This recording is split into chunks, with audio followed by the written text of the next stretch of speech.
Southampton, NY. The return to a classic U.S. Open course brought back the kind of scoring that gave this major its reputation. Dustin Johnson played some of his best golf Thursday, and yet the world's no. One player barely beat par in the treacherous wind at Shinnecock Hills. Johnson holed a bunker shot for birdie, kept his mistakes to a minimum and joined Lynn Poulter, Scott Piercy and Russell Henley at 1 under 69 for a share of the lead. Dustin Johnson of the United States holes out for a birdie on the 8th hole during the first round of the U.S. Open. Warren Little, Getty Images. "You had to focus on every single shot you hit, putts, everything," Johnson said. "It was just difficult all day." Read more. Reed hopes to win his second major at U.S. Open. Article continued below. Tiger Woods' yacht emerges as celebrity during U.S. Open week in New York. Canada's Adam Hadwin savors U.S. Open challenge at Shinnecock Hills. No need to tell that to Tiger Woods, Rory McIlroy, Jordan Spieth and a long list of golf's bests who had their hopes crushed in gusts that approached 25 miles per hour that made fairways look more narrow and the shin-high rough difficult to avoid. In his return to the U.S. Open after a 2-year absence, Woods opened a major with a triple bogey for the first time in 15 years. He added back-to-back double bogeys on the back nine and staggered to a 78. Spieth waited until the second hole to make a triple bogey, blasted out of a bunker and over the 11th green, and then took 3 shots to get on the putting surface. McIlroy found trouble just about everywhere and shot 80, his highest first-round score in a major. "It was pretty evident nobody was making any birdies in the morning, lots and lots of bogeys and others," Woods said. "My game plan was not to make any others, and I made 3 of them. So didn't do very well there." It was quite a contrast from last year at Erin Hills in Wisconsin, which set a record for the first round by yielding 44 rounds under par. Article continued below. Piercy, the last man in the 156-man field as an alternate from qualifying, was so disgusted with his game in his final practice round that he walked off the course. He dropped only 2 shots, both on par 3s, and was the first to post a 69.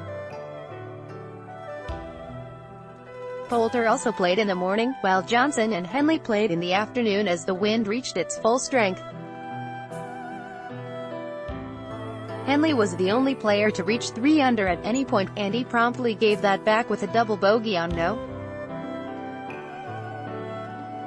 10. Jason Dufner opened with a 70, and even those at 1 over 71 felt as though they put in a hard day's work. A group that include Justin Rose and Henrik Stenson. "It's a different kind of enjoyment, right?" Rose said. "I enjoy the battle. I enjoy the fight. I enjoy the grind, really. When you get a bit cut up and bruised, it can change pretty quick." Johnson is coming off a 6-shot victory last week in the street Jude Classic, and while no one has ever won the U.S. Open coming off a PGA Tour victory the week before, he played as though nothing had changed.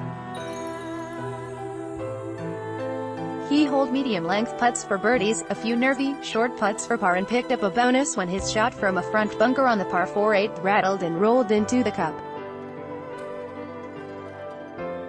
Not even Johnson was immune from mistakes, however, dropping shots on the 12th and 14th holes.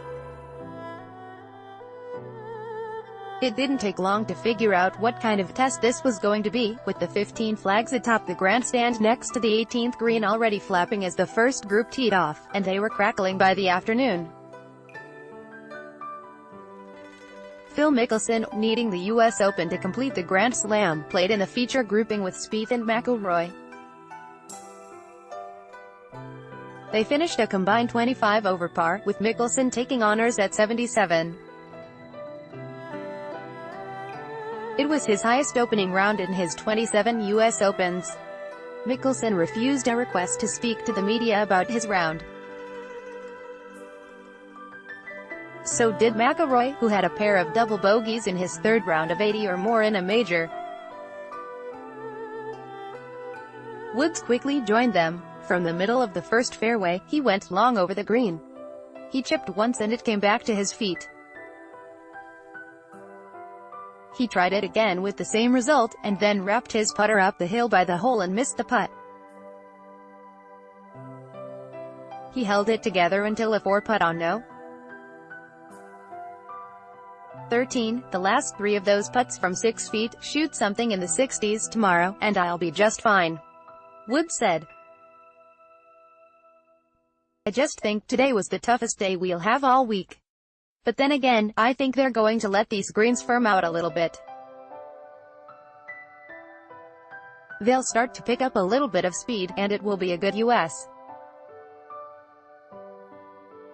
Open again. That already appears to be the case. The U.S. Open has gone to new courses 2 of the last 3 years, and Jack Nicklaus is among those who feared it had lost its identity. Even with wider fairways, Shinnecock Hills resembled the U.S. Open course from past years, and it played like one.